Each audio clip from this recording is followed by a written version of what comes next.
ভোটারের প্রশ্নে বেসামাল বিজেপি প্রার্থী দিলীপ ঘোষ রেলের সিনিয়র সিটিজেনদের ছাড় তুলে দিলেন কেন? ওটা আবার চালু করা হবে বলে প্রতিশ্রুতি দেন দিলীপ ঘোষ। কর্মসংস্থান নিয়েও প্রশ্ন দিলীপ ঘোষকে। কিছু বলতে গেলে তাকে থামিয়ে দেন দিলীপ ঘোষ।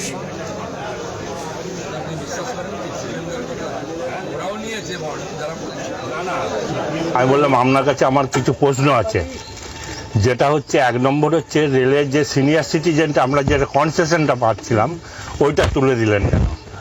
না ওটা আবার পরে আমরা চালু করব। আলম তুলে দিলেন কেন আগে এটার উত্তর দেন। না ওটার কোনো চিন্তা নেই, ওটা হয়ে যাবে।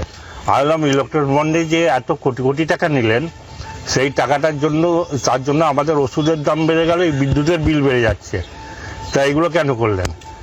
না ওটা কি আমরা একা নিয়েছি? আলম কেন আপনারাও নিয়েছেন, তৃণমূলও নিয়েছে, না সিপিএমও তো নিয়েছে। আলাম না সিপিএম নেয়নি, সিপিএমই তো মামলা করেছিল বলে সুপ্রিম কোর্টের রায়ে আপনারা ধরা পড়লেন। এইটা গেল। তারপর বলছে যে আপনি তাহলে সিপিএমের লোক। আলাম এইটা কেন বলছেন? আমি আপনাকে ভোটার হিসাবে প্রশ্ন করতেই পারি, আপনি উত্তর দেবেন, তাতে তো আমাকে জানতে হবে যে আপনি কি করতে চান। তারপর কর্মসংস্থান কি করেছেন? কর্মসংস্থান তো কিচ্ছু করেননি। যে এই যে ছেলেমেয়েরা রয়েছে এরা সব হাজারের ছেলেমেয়ে, এরা সব বেকার। যেমন আমার মেয়ে, তাকে মাস্টার ডিগ্রি করিয়েছি, তাকে 500 টাকা লক্ষ্মী ভাণ্ডার দিচ্ছে, সে প্রত্যাখ্যান করেছে।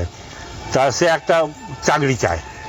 না ওইটা ঠিক করেছে, আমরা ওইটা ঠিক করেছি। আপনারাও তো ভিক্ষুক বানাচ্ছেন, আপনারা আবার সেটা 3000 টাকা করবেন বলেছেন। না এটা ঠিক কথা না। আমরা কর্মসংস্থানের ব্যবস্থা করছি। আর কোথায় করছে? 2 কোটি বেকারের চাকরি দেবেন বলেছিলেন, তার 2 কোটি বেকারের চাকরি দেওয়ার তো দূরের কথা, আরও চাকরি চলে যাচ্ছে। দিয়ে আমি বললাম আপনার প্রশ্নের উত্তর আপনি দিতে পারলেন না, আমি সন্তুষ্ট নয়।